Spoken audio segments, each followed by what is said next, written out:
You ask Tiger to solve. This deals with linear equations with one unknown. The final result is t equals 7/17. Let's solve it step by step. Simplify the expression. Group like terms. Simplify the arithmetic.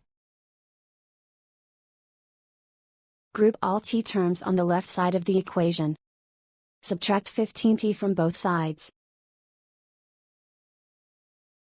Group like terms. Simplify the arithmetic. Group like terms. Simplify the arithmetic.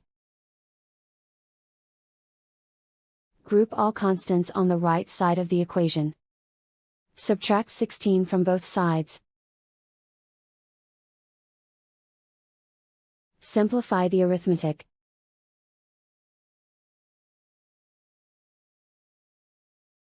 Isolate the t.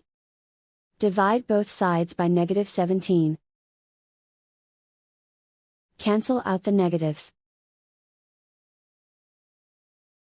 Simplify the fraction.